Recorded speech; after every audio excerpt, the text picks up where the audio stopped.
কয়েকটা কোশ্চেন আমরা আলোচনা করে নেব। পেপার 2 এর ক্ষেত্রে জিওমেট্রি টপিককে বেস করে আলোচনা হয়েছিল ট্রায়াঙ্গেলের উপরে এবং কোয়াড্রিল্যাটারালের উপরে। তো কিন্তু পেপার 1 এ আমরা সেভাবে কিছু টপিক সিলেক্ট করব না, জাস্ট কোশ্চেন যেগুলো আমি 2024 সালে যে লাস্ট যে পেপারটা হয়েছে সেটাকে ধরে তার কোশ্চেন গুলোকে আলোচনা করব। যে কটা কোশ্চেন মোটামুটি আমি মনে করেছি যে আলোচনা করলে ভালো হয় সেগুলোকে আমি সিলেক্ট করেছি। তো ঠিক আছে, চলে যাই আমাদের আজকে আলোচনায়। তো প্রথমে একটুকু সিলেবাসটা ডিসকাশন করে নি, তারপরে চলে যাব স্লাইডে।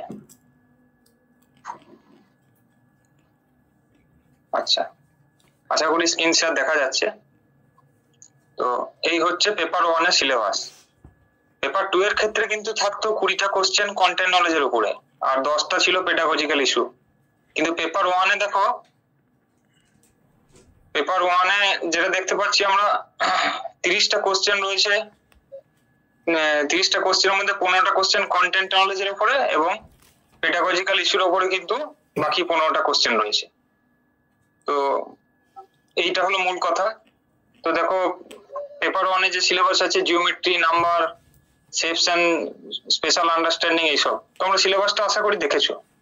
তো 2024 সালে কোশ্চেনের দিকে আমরা চলে যাচ্ছি, ঠিক আছে?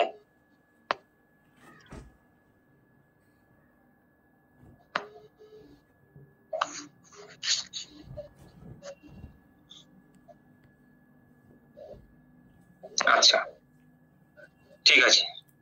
আচ্ছা, পেপার 1 প্রিভিয়াস ইয়ার কোশ্চেন 2024।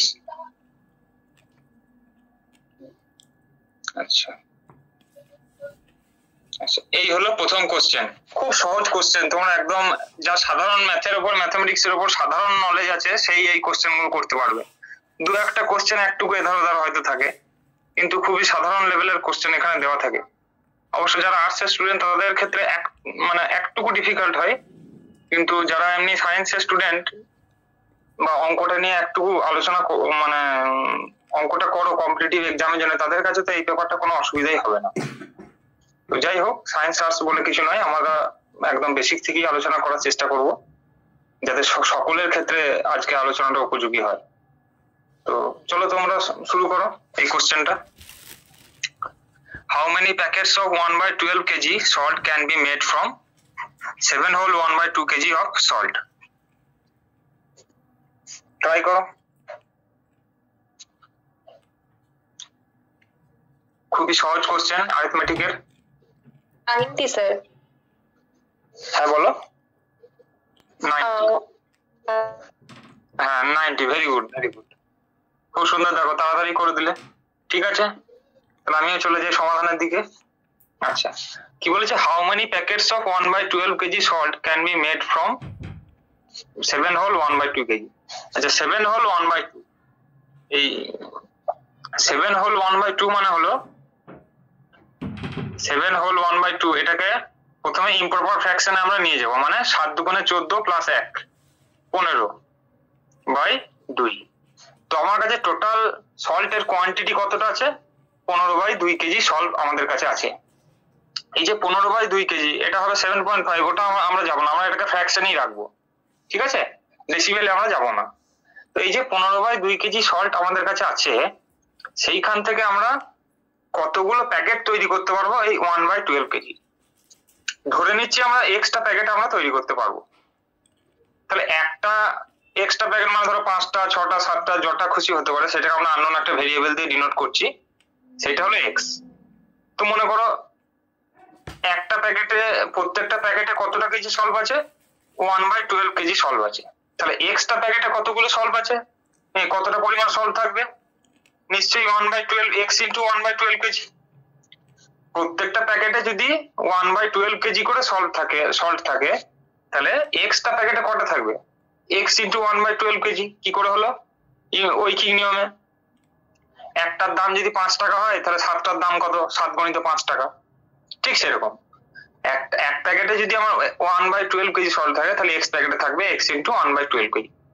এই যে এক্সট্রা প্যাকেটে আমি প্রত্যেক প্যাকেটে 1/12 কেজি করে সল্ট ভরেছি, এই x ইন্টু 1/12 এর ভ্যালুটা তাহলে কত হয়ে যাবে?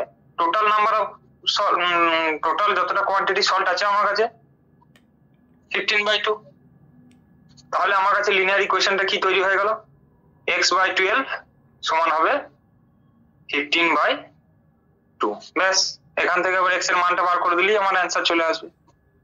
কিভাবে দেখো, 2, 6, 12 কাটবে। দেখো ক্যালকুলেশন পাশাপাশি কাটা যায়। সমানের ক্ষেত্রে মনে করো আমি ক্যালকুলেশন ট্রিকটা বলে দিচ্ছি, যাদের ক্ষেত্রে ম্যাথ একটু উইক আছে তাদের জন্য। মনে করো a/b = c/d আছে, তাহলে কিন্তু এই কাটাকাটি কিন্তু পাশাপাশি করা যায় আর হলো উপর নিচে করা যায়। ঠিক আছে, পাশাপাশি কাটাকাটি করতে পারবে আর উপর নিচে কাটাকাটি করতে পারবে। আর গুণ হবে কার সঙ্গে কার, এই ক্রস মাল্টিপ্লিকেশন বলে এটাকে। b এর সঙ্গে c এর গুণ হবে আর a এর সঙ্গে d এর গুণ হবে। ঠিক আছে, তো তাহলে আমরা পাশাপাশি এই যে এখানে এইটার মধ্যে পাশাপাশি কাকে কাটলাম, এই পাশাপাশি কাটলাম 2, 6, 12। তাহলে এবার কোনাকুনি গুণ, কোনাকুনি গুণ তাহলে কি হবে, x এর মান হয়ে যাবে 15 × 6। x এর মান হয়ে যাবে 15 × 6 আর 6, 15, 90। তো আমাদের অ্যান্সার হবে 90। আচ্ছা, যদি কারো ডাউট থাকে বলতে পারো। আশা করি ডাউট নেই, তো আমরা চলে যাই নেক্সট স্লাইডে। আচ্ছা দেখো, a number become double if it is increased by 8. What is the number? চেষ্টা করো। এমন একটা নাম্বার তোমাকে বলতে হবে যে নাম্বারটাকে যদি 8 বাড়াই, মানে ইনক্রিজ মানে বাড়ানো, যদি 8 বাড়াই তাহলে সেই নাম্বারটা ডবল হয়ে যাবে। কি হলো সেই নাম্বার?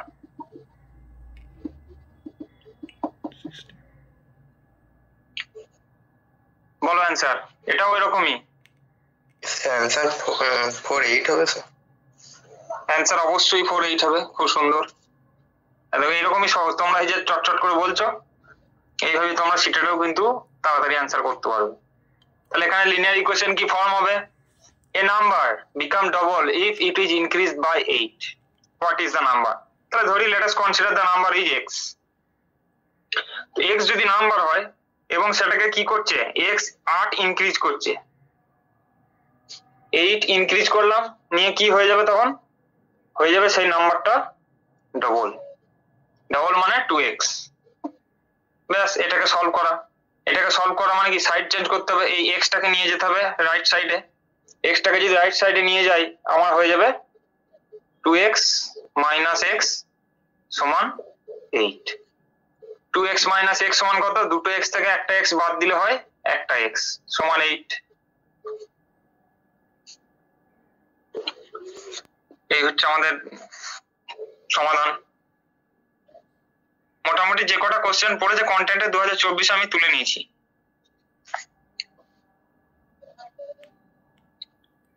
ঠিক আছে, কারো যদি ডাউট থাকে বলতে পারো, আদারওয়াইজ নেক্সট কোশ্চেনের দিকে এগোবো। ঠিক আছে, ডাউট নেই। আচ্ছা করো এই সিম্পলিফিকেশনটা। এটা হলো ভি বদমাস রুলের অঙ্ক। বদমাস রুল অ্যাপ্লাই করো এবং অ্যান্সারটা বার করো, হট করে দেখি। বদমাস রুলটা একটু অ্যাপ্লাই আলোচনা করে নেবো। সিম্পলিফিকেশন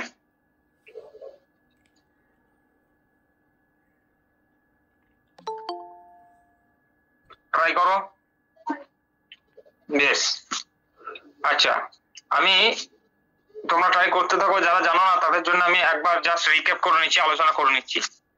এই বদমাস রুল মানে হলো যখন একটা সিম্পলিফিকেশনের প্রবলেমে এই যে চারটে operation, division, multiplication, subtraction and addition, মানে যোগ বিয়োগ গুণ ভাগ যখন দেওয়া থাকবে তখন কার কাজ আগে করব, যোগের কাজ আগে করব না ভাগের কাজ আগে করব না গুণের কাজ আগে করব, এই কনফিউশনটা দূর করার জন্য একটা রুল আছে, সেটাকে বলা হয় এই বদমাস রুল। বদমাস রুল মানে হলো বি ফর ব্র্যাকেট, ও মানে হলো অফ, ও মানে হলো অফ, অফ মানে কিন্তু মাল্টিপ্লিকেশন, ডি ফর ডিভিশন, ঠিক আছে, ডি ফর ডিভিশন মানে ভাগ, M for multiplication and a for addition and s for subtraction। ঠিক আছে, এস ফর আমাদের সাবট্রাকশন। এই হলো আমাদের বদমাস রুল। তো প্রথমে আমরা ব্র্যাকেটের কাজ, এখানে দেখো কোনো ব্র্যাকেট নেই, তাই আমাদের বি নিয়ে মাথা খাওয়াবো না। ও মানে অফ, অফ এখানে নেই। এখানে কি আছে? ডিভিশন আছে, division, multiplication, addition and subtraction. তো প্রথমে আমাদেরকে যে কাজটা করতে হবে সেটা হলো দেখো ভাগের কাজ করবো আমরা। আর এইদিকে বাঁ দিকে দেখো এই মাল্টিপ্লিকেশন আছে, দেখো তার মাঝে বিয়োগ আছে। তাহলে এই যে বিয়োগ, এই বিয়োগ চিহ্ন আর এই গুণ চিহ্ন, এই দুটো চিহ্নের মধ্যে প্রথম কাজ আগে কার হবে? অবশ্যই বাঁ দিকে গুণের কাজ আগে হবে। আর সবার আগে যে কাজটা করবে তোমরা সেটা হলো এই 35 ডিভাইডেড বাই 5, এই কাজটা সবার আগে করবে। তারপর নেক্সট তোমরা কোনটা করবে?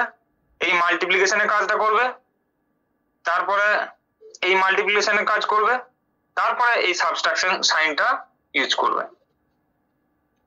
চট করে ফেলো দেখি। আচ্ছা, এই যে মাল্টিপ্লিকেশনটা আছে, ভাগটা তো তোমরা 5 7 35 চট করে ফেলবে, কিন্তু এই যে 25.3 ইন্টু 5 এই মাল্টিপ্লিকেশনটা তাড়াতাড়ি করার নিয়মটা আমি বলছি। 25 ইন্টু 3 এটা তাড়াতাড়ি কি করে করবো? 25.3 কে আমরা লিখবো 25 প্লাস 0.3। ঠিক আছে, মনে মনে, কিন্তু এটা মনে মনে তোমার ভেঙে যাবে। এটা কিন্তু মাইন্ডে ক্যালকুলেশন চলবে, এত লিখে করা যাচ্ছে না, আমি বোঝানোর জন্য লিখছি। 25 প্লাস 0.3। এইবার 5 দিয়ে এই 25 কে গুণ। আচ্ছা, টেবিল মানে নামটা কিন্তু 25 এর ঘরে নামটা মুখস্থ রাখতে হবে, 1 থেকে 20 ঘর এবং 25 এর ঘর, তাহলে মোটামুটি কাজ চলে যাবে। তো 5 25 হয় 75। আর এইদিকে কত? 0.3, 0.3 এর সঙ্গে 5 এর মাল্টিপ্লিকেশন, 0.3 এর সঙ্গে 5 এর মাল্টিপ্লিকেশন হলে 5 3 15, কিন্তু আছে একটা দশমিক, তাহলে হয়ে যাবে সেটা 1.5। এই মাল্টিপ্লিকেশনটা কিন্তু মুখোমুখি করতে হবে। তাহলে 75 প্লাস 1.5 হয়ে গেল আমার কত? 76.5। এইটা কিন্তু ডাইরেক্ট তোমার মাইন্ডে ক্যালকুলেশনটা করতে হবে, অভ্যাস করে নিতে হবে এই ধরনের ক্যালকুলেশন নিজে করা। ঠিক আছে, তো এটা আমি ডিটেলে ভেঙে করলাম, বাকি এটা তোমরা নিজেরা করো।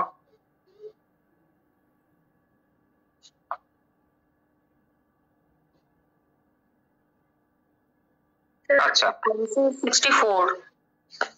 64 দেখি আমার কাছে। হ্যাঁ 64, ভেরি গুড, একদম ঠিক, 64 যে অ্যান্সার দিয়েছো।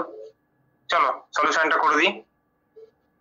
তাহলে 25 ইন্টু 25.3 ইন্টু 5 আমরা কত পেলাম?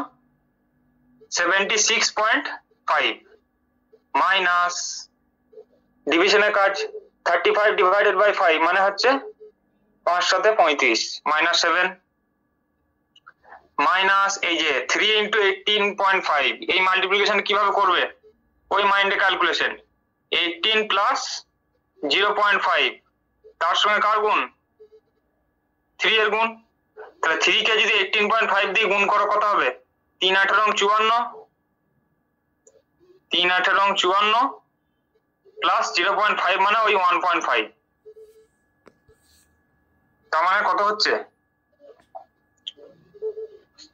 তার মানে তোমার হয়ে যাচ্ছে 55.5, 55.5। ব্যাস, এরপর তো সিম্পল। 76.5 থেকে 7 বিয়োগ করলে কত হয়? 69.5 মাইনাস, দাঁড়াও একটু কোথাও মিস্টেক হয়েছে,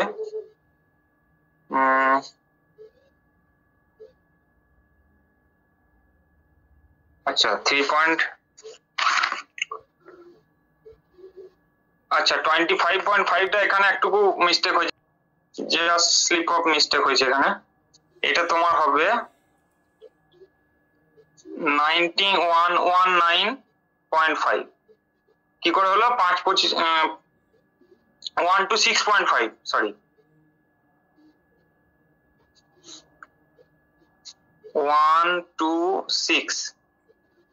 25.3 কে যদি 5 দিয়ে গুণ করো, দেখো এখানে একটুকু আমি স্লিপ অফ মিস্টেক হয়ে গেছে।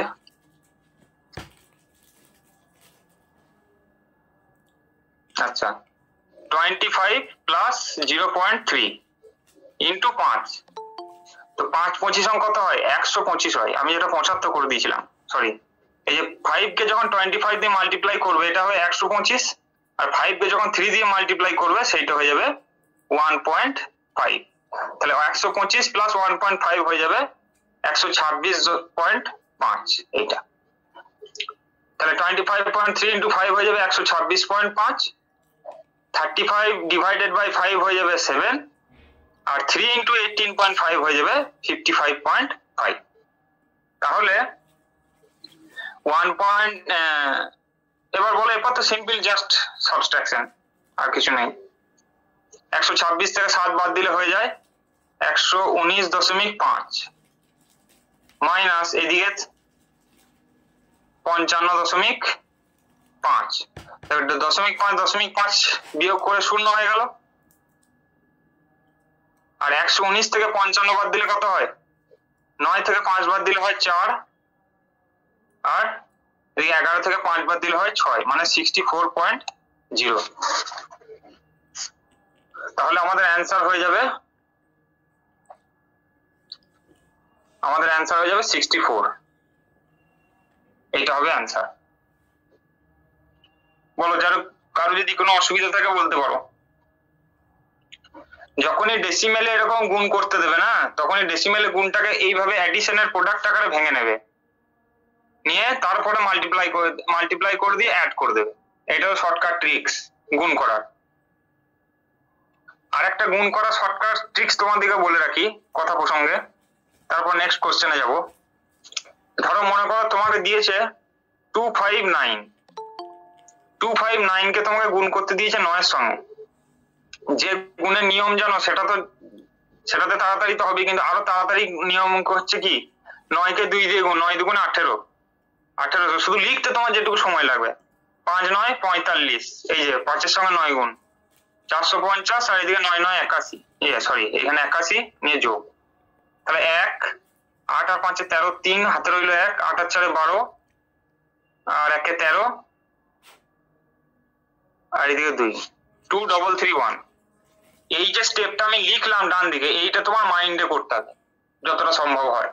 মনে মনে কি করবে, 9 দুগুণে 18 মানে 1800, 9 কে 5 দিয়ে গুণ, 5 9 45 মানে 4 1800, আর এদিকে 450 মানে হবে তোমার 2250, আর এদিকে 9 9 81, 2250 আর 81 হবে 2331। এইটা কিন্তু মাইন্ডে এই ধরনের ক্যালকুলেশন করতে হয়। সিম্পল আমরা যেমন গুণ করেছি সেটাকে এড়িয়ে চলে যারা তাড়াতাড়ি ক্যালকুলেশন করতে যাও। ঠিক আছে, তো মেন ক্লাসে আরো যখন ডিটেলে পড়ানো হবে তখন এইসব ট্রিক তোমাদেরকে শেখানো হবে যে কি করে ক্যালকুলেশন করা হয় শর্টকাটে। ঠিক আছে, চলো নেক্সট কোশ্চেন। আচ্ছা বলো, এবার এটা করে দাও। সরি, এই যে এটা, what should be subtracted from the sum of, এই যে 9909, এইটা এই তিনটে নাম্বার আছে, এই তিনটে যোগফল থেকে কি বিয়োগ করলে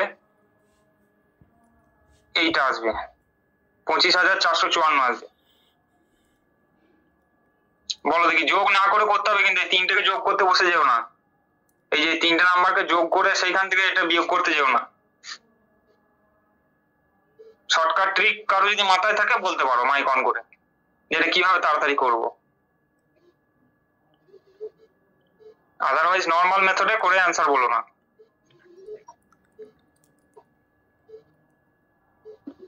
কারো জানা আছে এটা? ইউনিট ডিজিট মেথড কেউ জানো? যদি এর মধ্যে কেউ কম্পিটিটিভ এক্সামে প্রিপারেশন নিয়ে থাকো তা সে জানলেও জানতে পারে, সেই জন্য জিজ্ঞাসা করছি। বেশ, তাহলে আমি বলে দিচ্ছি। দেখো, এরকম ধরনের যখন কোশ্চেন আসে, এরকম কোশ্চেন ব্যাংকিং এক্সামে ওরিয়েন্টেড বেশি আসে, বা এখন সিম্পলিফিকেশনে দিচ্ছে, যে কোনো কোশ্চেনই দিচ্ছে সিম্পলিফিকেশনের কোশ্চেন। এইটাকে বলা হয় সিম্পলিফিকেশন প্রবলেম, বিভিন্ন কম্পিটিটিভ এক্সামে যেটা দেওয়া থাকে আর কি। তো সিম্পলিফিকেশনের নিয়ম হচ্ছে কি, এই যে যখন বলবে না what should be subtracted from the sum of এইটা টু অবটেন এইটা, মনে করো আমি এটা ডিটেইলে মেথডটা আলোচনা করছি। মনে করো এই কোশ্চেনটার বদলে 2 আছে, 5 আছে, আর এদিকে 7 আছে। তার মানে কি 2 5 7 আর এদিকে 7 14, 14 থেকে কত বাদ দিলে 2 obtain 10? এটা মনে করো কোশ্চেন আছে, what should be subtracted from the sum of 2 5 7 to obtain 10? কি হবে না, আমরা এই তিনটাকে যোগ করব 7 + 5, আচ্ছা ডবল ডিজিট নিই তাহলে আরো সুবিধা হবে, ডবল ডিজিট নিই তাহলে 30 আর এদিকে 7 14 44, এটা আমি 40 করে দিচ্ছি। তাহলে এই 12 15 আর 17 এই তিনটে সাম থেকে কত বিয়োগ করলে 40 আসবে? মনে করো কোশ্চেনটা এটা আছে, এটা দিয়ে আমি ট্রিকের থিওরিটা বলে দিই। তো দেখো প্রথম আমাকে কি করতে হবে, সাম করতে হবে। আমরা আমাদের বেসিক মেথড ধরে যদি করি, যোগ করলে কত হবে, যোগ কি করে শর্টকাটে করবো, দেখো 1 1 1 তিনটে এককে যোগ করবে মানে 3 30, তারপরে এই ইউনিটারি মেথড গুলো এই ইউনিট ডিজিটটা যোগ, 2 আর 5 7 7 আর এদিকে 7 আর 7 14, মানে 30 আর 14 হলো 44, তাহলে এটা যোগ করলে হবে 44। তাহলে প্রথমে যোগ করা শর্টকাট ট্রিক কি, এই যে ফার্স্ট যে নাম্বার গুলো আছে এই নাম্বার গুলোকে আগে যোগ করে নেবো, এই যে 3 10 30 হয়ে গেল, তারপর ইউনিট ডিজিট গুলো যোগ করলে কত, ইউনিট ডিজিট মানে এই ডিজিটটা 2 5 and 7 14, 30 আর 14, তাহলে এইবার দেখো এর সাম করলে ইউনিট ডিজিট কোনটা, এই দেখো 44, তাহলে 44 থেকে কত বাদ দিলে 40 আসে না 4, তার মানে এই যে 40 উত্তরটা আসার জন্য আমার কিন্তু দেখো এই চারটার কোনো ভূমিকা নাই, কিন্তু পুরো বিয়োগটা কত করতে হবে সেটা কিন্তু এই ইউনিট ডিজিটের উপর কিন্তু নির্ভর করছে। ইউনিট ডিজিটটা দেখে কিন্তু আমি বুঝতে পারবো যে কত বিয়োগ করতে হবে, ঠিক আছে। তো এইবার আমি চলে আসি আমাদের ট্রিক অ্যান্সারে। মনে করো আমি যোগটা করি নাই এই কোশ্চেনে দিয়ে, যোগটা মনে করো আমি 44 বার করি নাই, তবুও আমি অ্যান্সারটা কি করে করব, দেখো এইখানে দেখো প্রথমে এর কাজ হচ্ছে ইউনিট ডিজিট মেথডের প্রথম কাজ হচ্ছে প্রথমে ইউনিট ডিজিট গুলোকে যোগ করো। আচ্ছা 7 7 আর 5 কত হবে 12, 12 আর 2 14, তাহলে আমি যে যোগ করে যেটা পেলাম 14 তার ইউনিট ডিজিট কত 4। তাহলে এই বড় বড় সংখ্যাগুলো যখন যোগ করব ফাইনাল অ্যান্সারের ইউনিট ডিজিটটাও নিশ্চয়ই 4ই হবে। আর এখানে আমাকে যেটা বলেছে 2 obtain যে নাম্বারটা, এখানে আমার 2 obtain নাম্বারের জায়গায় 40 আছে, তাহলে 40 এর ইউনিট ডিজিটে কত আছে 0 আছে, তাহলে নিশ্চয়ই 0 আছে, তার মানে এর ইউনিট ডিজিটে 4 আছে, তার মানে যেটা বিয়োগ করতে হবে তার ইউনিট ডিজিটেও নিশ্চয়ই 4ই থাকবে। সেম অ্যাপ্রোচটাও আমরা এইখানে ইউজ করব। তাহলে সেই অ্যাপ্রোচটা যদি এখানে ইউজ করি তাহলে কি হবে, দেখো এর ইউনিট ডিজিট গুলো দেখো সামনে লাস্টে আছে 9, এরও 9 আর এরও 9, তিনটে 9 কে যোগ করলে কত হবে 3 9 27, বাঁ দিকে কত সংখ্যা আছে সেগুলো আমরা দেখবো না, তাহলে আমার এই লাস্টের ইউনিট ডিজিট গুলোকে যোগ করলে আসবে 27, মানে ইউনিট ডিজিটে আসবে 7। আর এই যে 2 obtain বলেছে এর ইউনিট ডিজিটে কত আছে 4 আছে, তাহলে এই যে সংখ্যাটা সামথিং মনে করে এখানে x y z কিছু একটা আছে, যোগ যোগ করে তারপরে নিয়ে এই তিনটাকে যোগ করলে মনে করে এই বড় নাম্বারটা আসবে, সেই বড় নাম্বারের ইউনিট ডিজিটে কত আছে 7, আমি যেটা পাবো obtain করব সেটা ইউনিট ডিজিটে কত আছে 4, তাহলে 7 থেকে কত বাদ দিলে 4 আসে, 7 থেকে নিশ্চয়ই 3 বাদ দিলে 4 আসে, তাহলে এই তিনটে যোগফল থেকে যে নাম্বারটা বাদ দিলে এই নাম্বারটা আসবে তার ইউনিট ডিজিটে মানে আমাদের অ্যান্সারের ইউনিট ডিজিটে কত থাকবে 3 থাকবে, আমাদের অ্যান্সারের ইউনিট ডিজিটে নিশ্চয়ই 3 থাকবে। এইবার অপশনে কোন ইউনিট ডিজিটে 3 আছে সেইটা দিকে খোঁজো, দেখো 2 নম্বর অপশনে আছে 3, তাহলে অ্যান্সার হবে আমাদের 2। কারো যদি অসুবিধা থাকে বলতে পারো, আমি আবার এটা এক্সপ্লেন করব। স্যার আরেকবার বললে। আচ্ছা আচ্ছা ঠিক আছে, থ্যাংক ইউ। তোমার বুঝতে অসুবিধা হয়েছে তুমি বলেছো, খুব ভালো লাগলো। হ্যাঁ বলো। বলছি ধরুন মানে আমাদের এক্ষেত্রে আনসারে একটা অপশনে লাস্টে 3 আছে তো বুঝতে সুবিধা হলো, বাট যদি দুটো মানে অপশনে লাস্টে 3 থাকতো তাহলে কিভাবে বুঝবো? তাহলে সেক্ষেত্রে আরেক ঘর তোমাকে এগোতে হতো, মানে তুমি বলছো মোর দ্যান 1 অপশনে যদি 3 থাকতো তাহলে কি করব, খুব ভালো কোশ্চেন। তখন কি করবো, আচ্ছা ইউনিট ডিজিটে 7 পেলাম, তখন কি করবো আর একটুকু এগোতে হবে। তাহলে আমার হাতে কত ছিল এই কোশ্চেনটাই বলছি, মনে করো আমার হাতে ক্যারি ছিল কত, তিনটে ইউনিট ডিজিট যোগ করলে 9 9 9 27, হাতে রইলে 2, তার মানে আবার তার আগে 9 এর ঠিক আগের ইউনিট ডিজিট কত, এই যে 9 এর আগে ইউনিট ডিজিট দেখো, এই নাম্বারটা 0, দেখো 0 আছে, এইটা বলছি আমি, এইটা 0, এইখানে কত আছে, এখানে আছে এই 9টা, আর এইটা কত আছে 0। তাহলে এর ইউনিট ডিজিট, এর ইউনিটের ঠিক আগের ডিজিটটা কত 9, আর হাতে রইলো 2, তাহলে যোগ করলে কত হবে 9 আর 2 11। তাহলে এই যে তিনটে নাম্বার, এই তিনটেকে যোগ করলে যে নাম্বারটা পাবো তার লাস্টের ডিজিট হবে 7, আর 7-এর আগের ডিজিট হবে 1। ঠিক আছে, তাহলে এই যে একটা থেকে, আর তোমাকে যে অপশনটা দেবে, তাহলে এবার যে অপশনটা দেওয়া আছে, তাহলে কত বাদ দিলে তোমার এই একটাকে ম্যাচ করবে আর কি। মানে যেমন 7 থেকে তুমি 3 বাদ দিলে বেরোলো 4, তেমনি অপশনের আগের এই নাম্বারটা দেখতে হবে, সেই নাম্বারটা কত বাদ দিলে তোমার এই অপশনটা ম্যাচ করছে সেইটা দেখতে হবে। ওরকম একটা কোশ্চেন পরের দিনে এনে আমি তোমাদেরকে বলবো, এটা আলোচনা করবো, কারণ এই ধরনের কোশ্চেন গুলো ভেবে সেট করতে হবে। তো আমি যেটা ডাইরেক্ট কপি করে তুলেছি, তখন মানে মেন যেটা মেথড আমি সেটা তোমাকে বলছি, তখন তার ঠিক আগের ডিজিটটাকে দেখতে হবে। আগের ডিজিটটা দেখে তুমি কিন্তু গেস করতে পারবে যে এই 7-এর আগের ডিজিট কত হবে। এইবার তুমি অপশন থেকে এলিমিনেট করো মোর দ্যান 3, এবার সেই 3 তো প্রত্যেকটাতেই থাকবে তোমার কথা অনুযায়ী, তাহলে 3-এর যে আগের ডিজিটটা সেইটা কত বিয়োগ করলে তোমার এটা ম্যাচ করছে, এই 4-এর এই জায়গাটা ম্যাচ করছে, মানে তোমাকে এই যে 5 আসছে এখানে, তার মানে এখানে তোমার কত আছে 5 আসবে।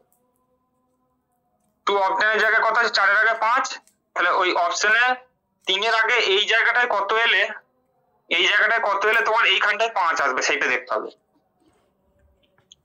আচ্ছা, এই জায়গাটা কি বোঝাতে পারলাম? হ্যাঁ স্যার। আচ্ছা, আরো মনে করো মোর দ্যান 2 অপশন কারেক্ট আছে, মানে তোমার কথা অনুযায়ী যদি এই 4ও মিলে গেল 5ও মিলে গেল, আবার তার আগেরটাও যদি মিলে, তখন আমাকে কি করতে হবে, এই নাম্বারটা দেখতে হবে, এই যে মানে তখন সোজা কথা প্রায় দেখো অ্যাডিশনের দিকে আমরা এগিয়ে যাচ্ছি আস্তে আস্তে। অ্যাডিশন যদি আমরা এগুলোকে পরপর যোগ করে করি নিচে নিচে লিখে, তো আমরা কি করি, প্রথমে দেখো এককের ঘরেগুলো যোগ করি, তারপর দশকের ঘরেগুলো, আস্তে আস্তে সেই দিকে আমরা কিন্তু এগিয়ে যাচ্ছি। ঠিক আছে, বেশ। আচ্ছা, যে বললো আরেকবার বলতে, তার জন্য আমি আরেকটুকু মেথডটা রিপিট করছি, শুনে নেবে। মনে করো 2, আচ্ছা আমি দুটো সংখ্যা নেই, 23, হ্যাঁ বলো, 25, আর এদিকে 28 নিয়েছি। 28 না নিয়ে আমি এটা 29 নিয়ে নিই, এটা মনে করো 29 আছে। তাহলে এই 3 থেকে যোগ করে কত বিয়োগ করলে আমরা পাবো, মনে করো আমি বলছি 50। ঠিক আছে, তো কিভাবে করব দেখো, এই 3 থেকে যদি যোগ করতে হয়, তাহলে প্রথম আমাকে যোগ করতে হবে কি, 9 এর সঙ্গে 5 যোগ করব, 5-এর সঙ্গে 3 যোগ করব, 9 এর সঙ্গে 5 যোগ করলে হবে 14, 14-এর সঙ্গে 3 যোগ করলে হবে 17, তাহলে আমার ইউনিট ডিজিটে আসবে 60, আর হাতে রইলো 1। তাহলে ইউনিট ডিজিট 7, তাহলে 7 থেকে কত বাদ দিলে এখানে 0 50 আসবে। নিশ্চয়ই আমার তাহলে অপশনের অ্যান্সারে থাকতে হবে, অপশন যে অপশনের ইউনিট ডিজিটে 7 থাকবে সেইটা হবে অ্যান্সার। যদি মোর দ্যান 1 ডিজিটে 7 থাকে, তখন সেক্ষেত্রে কিন্তু যোগ অ্যাডিশনটা আমাকে কিন্তু আরেকবার বাড়াতে হবে, এই দশকের ঘরটাও কিন্তু তখন সেক্ষেত্রে নিতে হবে। ঠিক আছে, ইউনিট ডিজিট দেখে আমাকে অপশনে যেতে হবে। এখানে যেহেতু আমাদের ইউনিট ডিজিটে 9 আছে, 3টে দেখো 9 আছে, 3 9 27, তার মানে 27 এর ইউনিট ডিজিট 7, আর এখানে আমাদের 2 অপটেন 4, তা 4 থেকে 7 থেকে কত বাদ দিলে 4 হয়, 3 বাদ দিলে 4 হয়, তাহলে যার ইউনিট ডিজিটে 3 আছে সেইটা হবে অ্যান্সার, যার মানে অ্যান্সার হবে 2। আর এই 2 এর জায়গায় যদি বলতো আরেকজন যে কোশ্চেন করলো, এই 6 এর জায়গায় মনে করো 3 আছে, তখন সেক্ষেত্রে কি করব, আচ্ছা মনে করো এই 6 এর বদলে 3 আছে, 2 5 5 3, তাহলে এই যে 6টা দেখো কিভাবে আসছে, এই যে 6টা, এই 6টা কিভাবে আসছে দেখো, তাহলে হাতে রইলো আমার 2, আর এইদিকে এবার ইউনিট ডিজিটের ঠিক আগের ডিজিটে মানে দশকের ঘরগুলো সব যোগ করো তোমরা, 0 9, আর এদিকে 0, 9 আর 2 হলো 11, তাহলে উপরে আমার কত আসবে 17, উপরে আমার আসবে 17, তাহলে 17 থেকে কত বাদ দিলে এইদিকে 5 4 আসবে, কত বাদ দিলে আমার এখানে 5 4 আসবে, এই যে ডবল দুটো ডিজিট। 7 থেকে দেখো 3 বাদ দাও, 1 মানে আগে নিশ্চয়ই কিছু একটা আছে, 1 থেকে কত বাদ দিলে 5 আসবে, দেখো 6 বাদ দিলে 5 আসবে, যে কোশ্চেন করলে দুটো ডিজিট ম্যাচ করলে, এটা মনে করো 3 আছে, এই যে এটা 6টাকে বন্ধ করে দিয়ে মনে করো 3 আছে এখানে, এই দেখো 1 থেকে কত 6 দিলে কত, 1 থেকে কতবার দিলে 5 আসবে, এই 1 থেকে কতবার দিলে 5 আসবে, দেখো 6। এই দেখো এই অপশনে 2 5 6 এর এই অপশনটাতে এই দেখো 6 আছে, দেখতে পাচ্ছ 6টা, দেখো এখানে মিলছে 6। 1 থেকে কতবার দিলে 5 আসবে না 6। সেক্ষেত্রে যদি মোর দ্যান ওয়ান অপশনে ইউনিট ডিজিট 3 থাকে তখন তার দশকের ঘরটাকে দেখতে হবে, সহজ কথায়। ঠিক আছে, চলো। আচ্ছা, আর কি আলোচনা করতে হবে এই কোশ্চেনটার উপরে?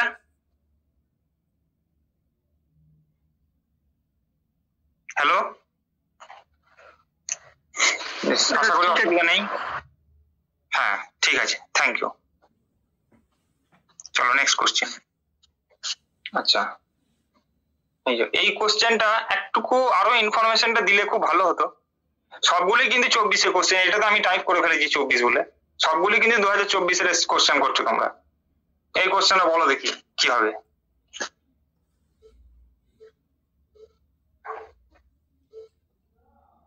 একটু কনফিউজিং কোশ্চেন।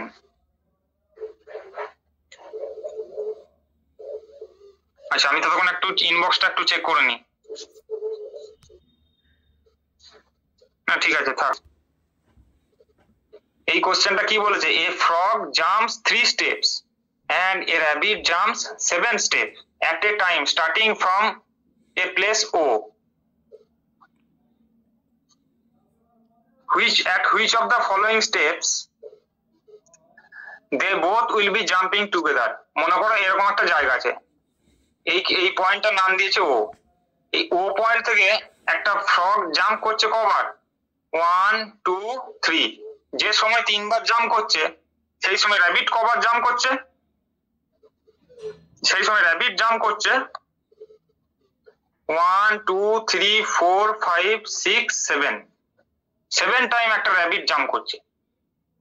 তা এইখান থেকে মনে করো ওর থেকে স্টার্ট করেছে, নিয়ে বলছে কোন সময় পর এমন একটা সময় আসবে, যে কতবার জাম্প করার পর এমন একটা সময় আসবে যেখানে কি করে ফ্রগ এবং র‍্যাবিট দুজনেই এক জায়গায় মিট করবে। এমনি করে দুজনেই এক জায়গায় মিট করবে। এটা হলো কোশ্চেন। কিভাবে করব?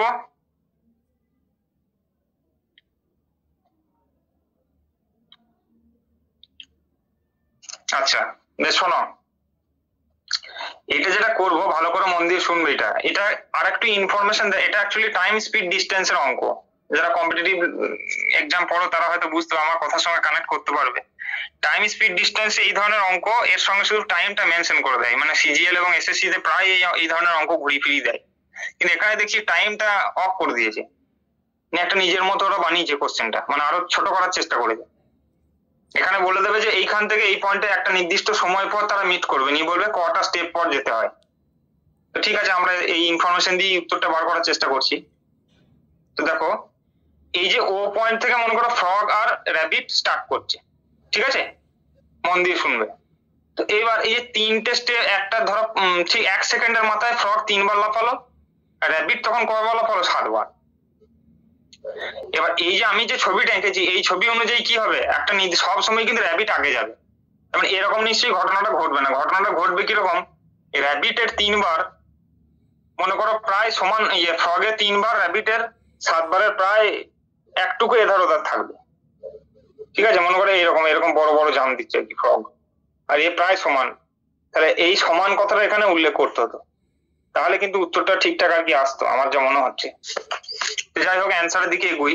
ফ্রগ মনে করো ঠিক 1 সেকেন্ডের মাথাতে কি 1 সেকেন্ডের মাথাতে 3 বার লাফাচ্ছে, সেই মুহূর্তে আমাদের র‍্যাবিট লাফাচ্ছে কবার? 7 বার। তাহলে এই যে আমাদের ফাইনাল ডেস্টিনেশন, যে ডেস্টিনেশনে গিয়ে তারা দুজনে একসঙ্গে মিট করছে, এই ফাইনাল ডেস্টিনেশনে দুজনাই নিশ্চয়ই এইখানে থামবে। আর ফ্রগ তো তার পরের সেকেন্ডে ফ্রগ কত লাফাবে, তার নেক্সট যে 1 সেকেন্ড হবে সেই টাইমে ফ্রগ নিশ্চয়ই 3 বার লাফাবে, আর র‍্যাবিট নিশ্চয়ই 7 বার লাফাবে। তাহলে যে যতবারই লাফাক না কেন, এই যে ও থেকে এর ফাইনাল ডেস্টিনেশন যাওয়া পর্যন্ত ফ্রগ কিন্তু 3-এর গুণিতক সংখ্যক বার লাফাবে, 3-এর একটা সামথিং গুণিতক সংখ্যক বার ফ্রগ কিন্তু লাফাবে। আর র‍্যাবিট কবার লাফাবে? র‍্যাবিট লাফাবে কিন্তু 7-এর একটা নির্দিষ্ট গুণিতক সংখ্যক বার কিন্তু র‍্যাবিট লাফাবে।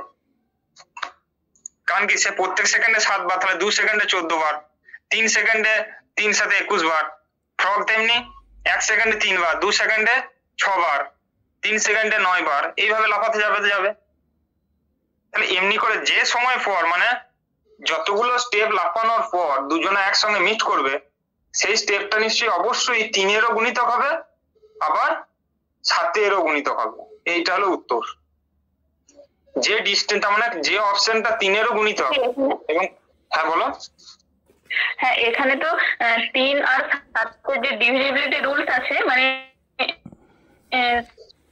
হ্যাঁ ভেরি গুড, বলো করলেই তো হয়ে যাবে অ্যানসারটা। মানে যে একদম হ্যাঁ 4টে অপশন দেওয়া আছে, এখানে করতে হবে যে কোন কোন সংখ্যা মানে 3 আর 7 দুটোই বিভাজ্য।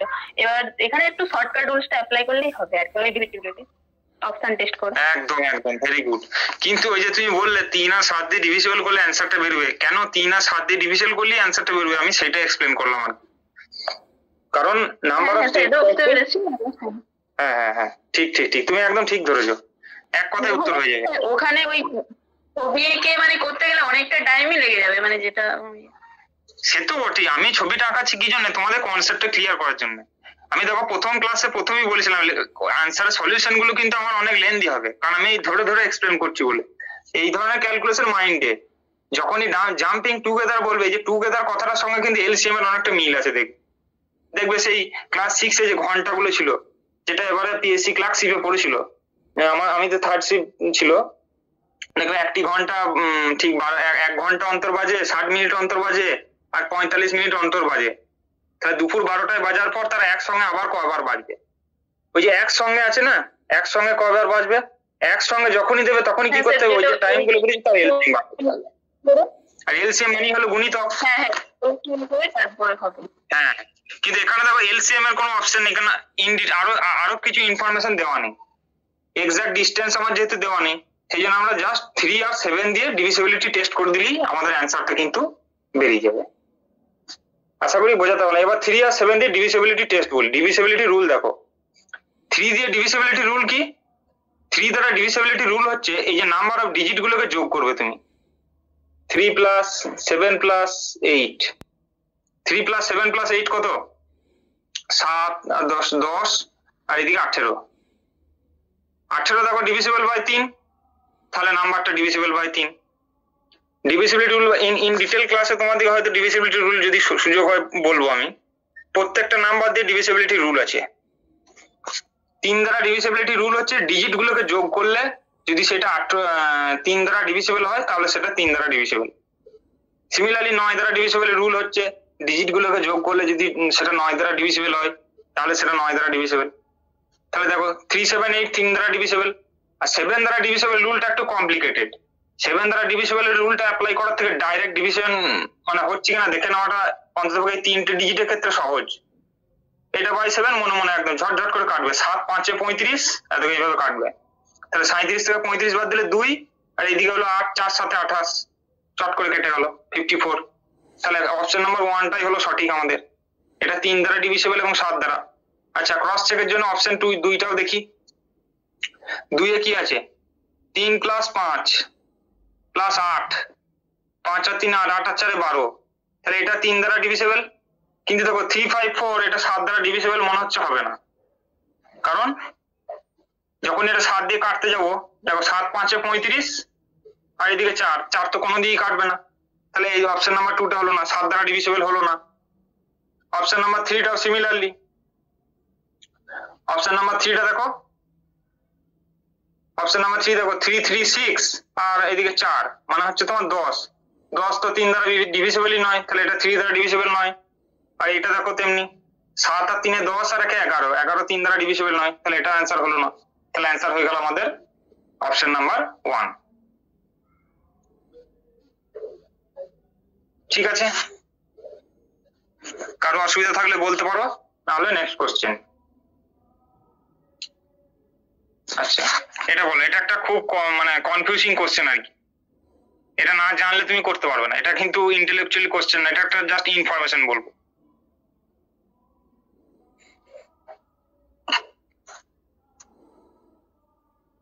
আচ্ছা বলো, তোমরা তো আশা করি বিএড এ ব্লুম ট্যাক্সোনমি পড়েছো, একটুকু পেডাগজির দিকে ঝুঁকি, কারণ কন্টেন্টের উপরই ক্লাস হচ্ছে। এই কোশ্চেনটা কি ধরনের question? Remembering, understanding, applying, analysing? বলো, কে বলতে পারবে? আগের যে কোশ্চেন গুলো ছিল ওগুলো তো আন্ডারস্ট্যান্ডিং লেভেলের ছিল, এই কোশ্চেনটা কোন লেভেলের মধ্যে পড়বে ব্লুম ট্যাক্সোনমি অনুযায়ী? Sir analysing. অ্যানালাইজিং আমার তো মনে হচ্ছে না, অ্যানালাইজিং হবে না, কারণ এক প্রাইম না প্রাইম নাম্বার নয়, এটা জাস্ট একটা মনে রাখার উপর তোমার নির্ভর করবে। কারণ প্রাইম নাম্বারকে ডেফিনেশন কি? যার মোর দ্যান 2 ফ্যাক্টর থাকে। হ্যাঁ দুটো সরি, অনলি 2 ফ্যাক্টর থাকে, সরি, যেমন 3 দুটোই ফ্যাক্টর, এক হলো 3 এবং 3 নিজে এবং হলো 1, এরা হলো প্রাইম নাম্বার। কিন্তু একের জায়গায় একটাই ফ্যাক্টর, এক প্রাইমও নয় কম্পোজিটও নয়, ঠিক আছে?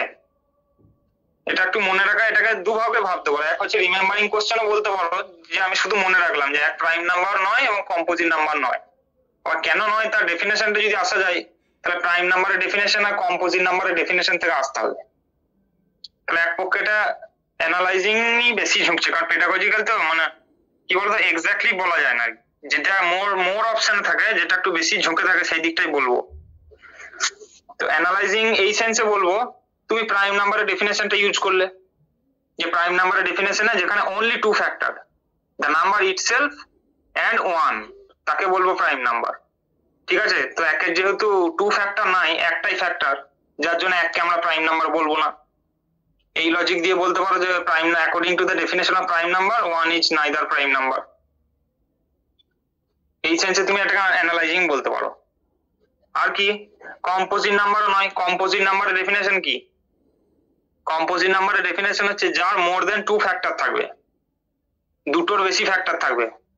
মানে মনে করো 4 ফ্যাক্টর কে 1, 2 এবং 4 নিজে 6, বা আরেক ভাবে বলা যায় যেটাকে দুটো নাম্বারের প্রোডাক্ট আকারে লেখা যেতে পারে, 2 গুণিত 3 6।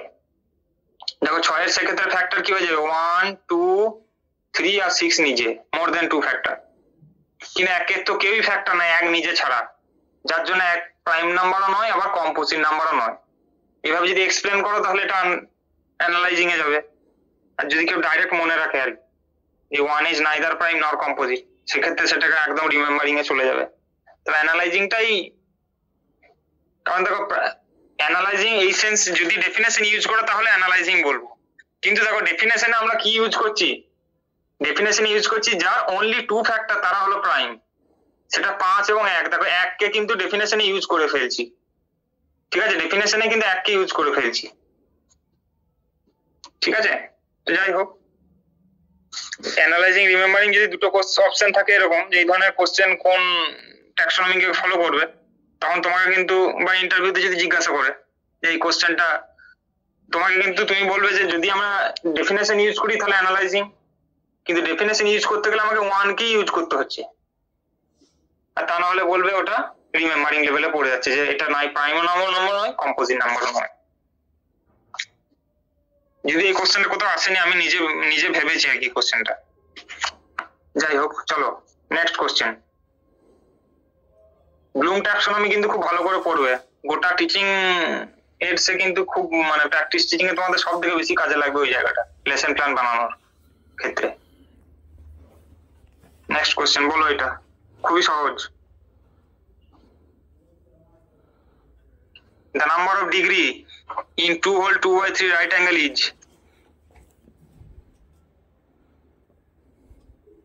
বলো এটা কি হবে?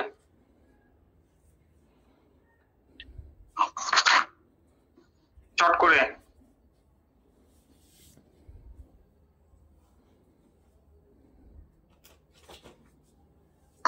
করে বলো দেখি, এটা হবে কত? এটাকে প্রথমে ইম্প্রপার ফ্র্যাকশন নিয়ে যাও, 3 দুগুণে 6, 7, 8।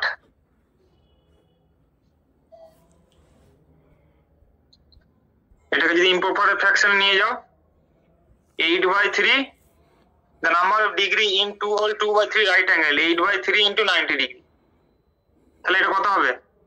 3 30 এবং 90 কেটে গেল, আর 3 8 24 240 ডিগ্রি। তাহলে অপশন নাম্বার এ হবে উত্তর। খুবই সহজ ছিল কোশ্চেনটা। এখানে এই কোশ্চেনটার মধ্যে কি জানতে চেয়েছে যে রাইট অ্যাঙ্গেল মানে 90 ডিগ্রি ছেলেরা জানে কিনা দেখি, ঠিক আছে? 2 হোল 2/3 ইন্টু 90 ডিগ্রি করে। তারপর আসছে next question, a dash is always a regular polygon. Regular polygon মানে কি? রেগুলার পলিগন মানে কি কেউ বলো? আমি একটু ইনবক্সটা দেখে নিই। রেগুলার পলিগন থাকবে, তার দিকে বলা হয় রেগুলার পলিগন। তাহলে সাইড আর অ্যাঙ্গেল ইকুয়াল কার ক্ষেত্রে হয়? সাইড আর অ্যাঙ্গেল ইকুয়াল হয় স্কোয়ারের ক্ষেত্রে। সাইড আর অ্যাঙ্গেল ইকুয়াল হয় স্কোয়ারের ক্ষেত্রে, ঠিক আছে? সার্কেলের ক্ষেত্রে তো কোনো পলিগনই নয় সার্কেলটা, তাই সার্কেলটা হবে না অ্যান্সার। পেন্টাগনও হবে না, আইসোসেল ট্রায়াঙ্গেলও হবে না, কারণ সেক্ষেত্রে সাইড আর অ্যাঙ্গেল আর নট ইকুয়াল। বেশ, এটাই হলো লাস্ট কোশ্চেন। লাস্ট কোশ্চেন দেখো, a parcel weighing 50 grams or less ₹50। এই কোশ্চেনটা দেখো একটু ক্ল্যারিটি করে বলা নেই। এই কোশ্চেনটা কি বলতে চাইছে যে 50 গ্রাম তার কম যদি ওজন হয় সেক্ষেত্রে 15 টাকা চার্জ লাগবে, ফার্স্টে 15 টাকা, আর তারপরে যখন 50-এর বেশি হয়ে যাবে তখন অ্যাডিশনাল চার্জ লাগবে 7 টাকা। অ্যাডিশনাল চার্জ লাগবে 7 টাকা। তাহলে আমার মোট কত টাকা লাগবে? প্রথমটার ক্ষেত্রে লাগবে 15 টাকা, তারপরে অ্যাডিশনাল 50 গ্রামের থেকে যখনই বেশি লাগবে তখনই যাবে 7 টাকা করে। তাহলে মোট কত টাকা লাগবে?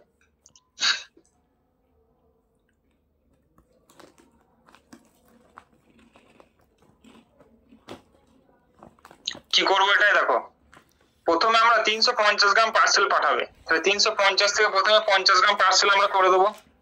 350 থেকে 50 বাদ দিলে হয়ে যাবে 300 গ্রাম, ঠিক আছে? তাহলে ওই যে প্রথম 50 গ্রামের জন্য আমি কত টাকা দিলাম? 15 টাকা আমার হয়ে গেল, ₹15। তারপরে নেক্সট কত টাকা আমার পড়ে আছে? 300 গ্রাম পড়ে আছে। সেই 300 গ্রাম 50 গ্রাম, সেই 300 গ্রামের ক্ষেত্রে কিন্তু প্রতি 50 গ্রামে আমার কিন্তু 7 টাকা করে লাগবে। সেই 300 গ্রামে প্রতি 50 গ্রামে কিন্তু আমাদের 7 টাকা করে লাগবে। তাহলে কত টাকা হচ্ছে? 300 গ্রামকে 50 দিয়ে ভাগ করে দিই। 300 গ্রামকে 50 দিয়ে ভাগ করে দিলে তোমার হয়ে যাবে কত? 6।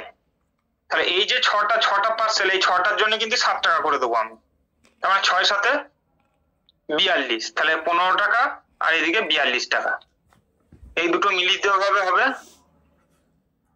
মোট হবে 57 টাকা। তাহলে অ্যান্সার হবে আমার 57, 57।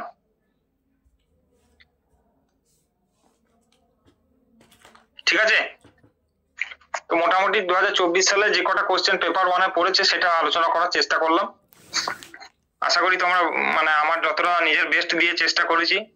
তো আজকের ক্লাসে যেটা মিস্টেক ছিল শুধুমাত্র এই 5x25 125টা আমি ভুল করে দিয়েছিলাম। তো আশা করি তোমরা কোঅপারেট করবে এই ধরনের মিস্টেকের সঙ্গে। তো থ্যাংক ইউ। আজকের ক্লাসে যদি কারো কোনো অসুবিধা থাকে তোমরা বলতে পারো আমাকে। আজকের ক্লাসে যদি কারো কোনো অসুবিধা থাকে বলতে পারো।